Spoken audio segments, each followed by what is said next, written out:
Bonjour à toutes et à tous, je suis ravie de vous retrouver pour une nouvelle émission d'Art et Marché, l'émission qui vous ouvre les portes du marché de l'art. Et pour cette édition week-end, nous nous intéressons à la photographie, alors que plusieurs rendez-vous auront lieu cette semaine autour du support photographique. Il y a bien entendu Paris Photo et je suis ravie de recevoir en plateau Florence Bourgeois, qui est directrice de la foire. C'est parti pour Art et Marché. Pour sa 28e édition, la foire Paris Photo revient au Grand Palais avec 220 exposants, quelques 220 exposants, galeries, éditeurs. Je suis ravie d'être en compagnie de Florence Bourgeois. Bonjour. Bonjour, merci de me recevoir. Merci d'être avec nous. Vous êtes directrice de Paris Photo. Est-ce que tout d'abord, pour commencer cet échange, vous pouvez nous dire quels sont les éléments marquants de cette édition 2025 pour Paris Photo ? Alors, il y en a beaucoup. J'imagine. Mais disons que c'est la deuxième année de retour au Grand Palais, puisque nous sommes revenus au Grand Palais l'année dernière, avec donc une superficie très importante, puisque nous occupons maintenant 21 000 m² au Grand Palais, ce qui nous a permis d'étoffer à la fois la partie foire et le nombre d'exposants, que ce soit des galeries ou des éditeurs, mais également la partie programmation. D'accord. Nous aurons un statement à l'entrée de la foire, comme l'année dernière, en contrepoint à la présentation d'August Sander, qui affichait 619 portraits sur Quand on arrivait, il y avait énormément de photos en première vue. Absolument, 619 portraits de la société allemande d'August Sander. Et cette année, nous aurons une installation magistrale de Sophie Restel-Hubert, qui vient d'ailleurs d'avoir le prix de la Fondation Hasselblad, que nous sommes très, très heureux d'accueillir à l'entrée de la foire. Donc, avoir une installation magistrale, ça fera partie des grandes lignes de Paris Photo désormais ? Oui, en tout cas, c'est important de montrer que la photographie peut aussi sortir du cadre, oui. Qu'elle a évolué en 2 siècles et que nous, on a vocation à présenter de la photographie historique, moderne, mais aussi contemporaine, jusqu'à la photographie digitale, et c'est à cet effet que nous avons créé d'ailleurs il y a 3 ans un secteur digital pour mettre en valeur les pratiques numériques qui sont utilisées par certains artistes. Et je disais qu'il y avait une 60aine de nouvelles participations. Est-ce que sur ces 60 galeries ou éditeurs, ça veut dire que vous vous élargissez en termes à l'international Qu'elles représentent ces 60 nouvelles galeries ? Alors, je dirais que d'une année sur l'autre, il y a environ 30% de rotation de nos exposants, ce qui est très important puisque ça participe de la fraîcheur de la foire.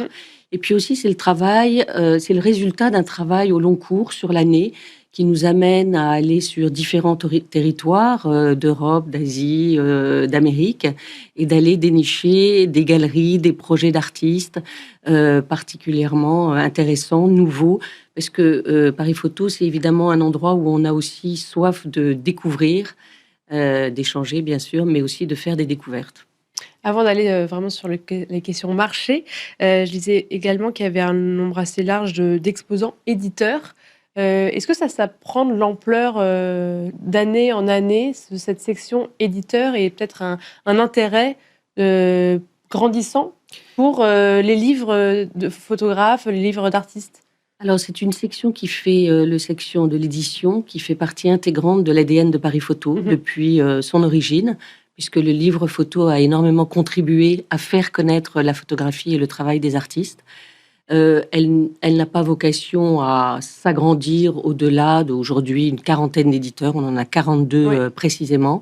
Mais en revanche, c'est un secteur qui est extrêmement dynamique, grâce auquel nous avons à peu près 400 signatures d'artistes, c'est-à-dire que si vous ne pouvez pas vous acheter une photographie, vous pouvez toujours repartir avec un livre de photographie qui a été dédicacé par un artiste. C'est aussi un moment où vous pouvez avoir un échange particulier avec l'artiste. Donc, il est extrêmement important et draine également un public un petit peu différent. Il peut toucher une audience beaucoup plus large. C'est ça, donc ça va être des plus jeunes, des collectionneurs moins initiés peut-être. Il y a des collectionneurs de livres. Oui, parce que c'est un secteur très, très niche, mais on sent qu'il y a quand même un dynamisme, quoi. Oui, un très très fort dynamisme, et pas si niche que ça, parce qu'il y a énormément de gens qui s'achètent des livres de photographie. Donc, qui sont signés.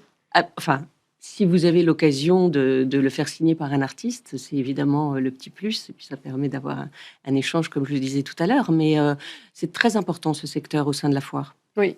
Mm. Et donc concernant le marché de la photographie, aujourd'hui, est-ce que en termes de chiffres clés, qu'est-ce qu'il représente au sein du marché? Est-ce que vous avez quelques chiffres pour qu'on puisse se rendre compte?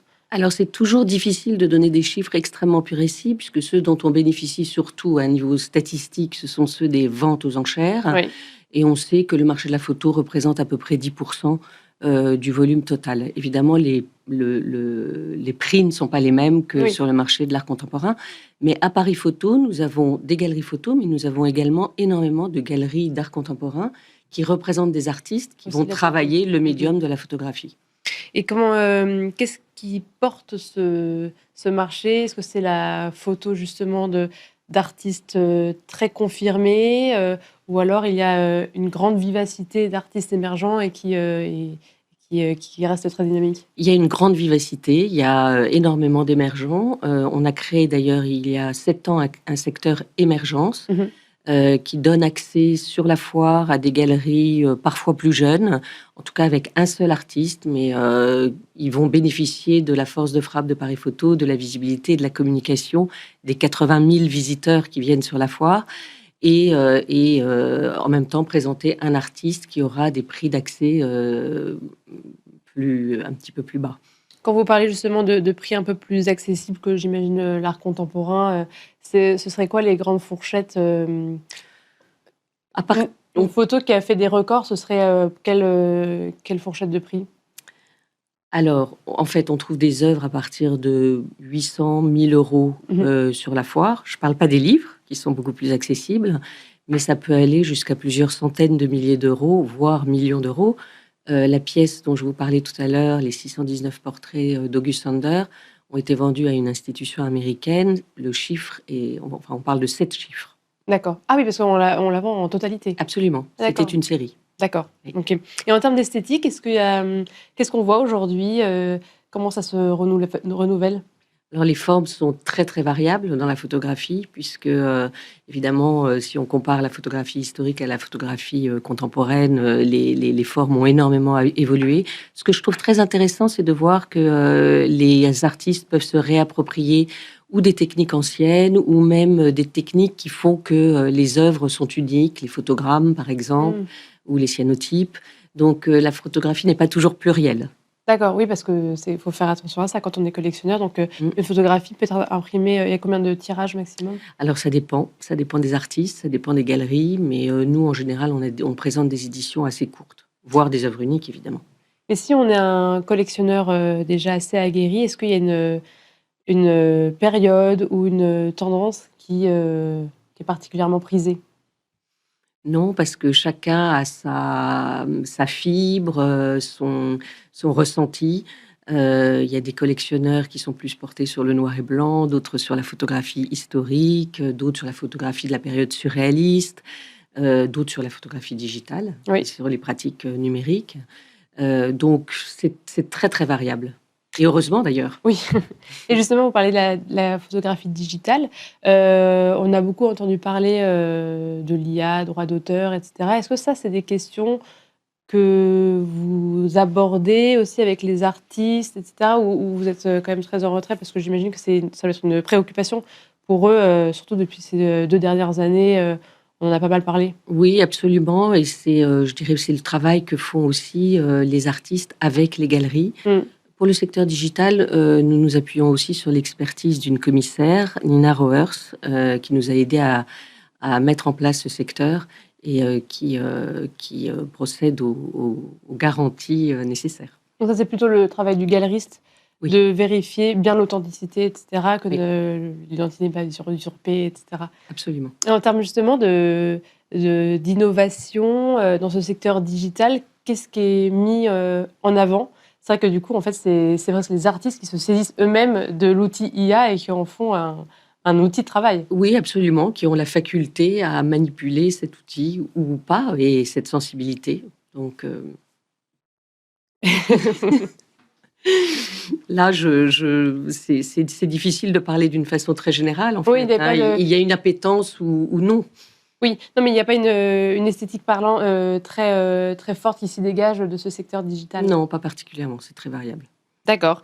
Et donc le digital, il y a aussi Voices? Absolument. Ça, c'est la deuxième édition Mmh. que vous réalisez Voices. Qu'est-ce qu'on va retrouver dans ce secteur? Alors, Voices, c'est un secteur que nous avons mis en place l'année dernière et l'idée est de s'appuyer sur l'expertise de commissaires, Oui.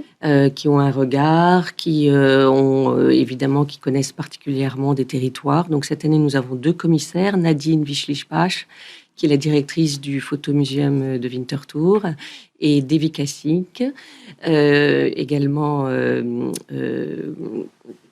elle est au Courtauld Institute.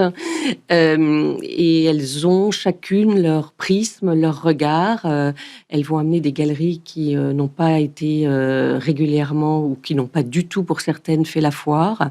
Certaines galeries qui viendront, par exemple cette année, de Pologne, d'Égypte, de Turquie. Donc des pays dont on n'aura pas forcément autant vu que les autres. La manière de travailler. Et dans Émergence, est-ce que vous savez aussi dans quelle esthétique est particulièrement mise en avant dans ce secteur-là? Non, parce que ce sont des solo shows et on a une vingtaine de solo shows, donc c'est pas une esthétique en particulier. Okay. Merci beaucoup Florence Bourgeois de nous avoir présenté tous les contours de Paris Photo et merci à vous toutes et tous de nous avoir suivis. C'était Art et Marché. Merci pour votre accueil.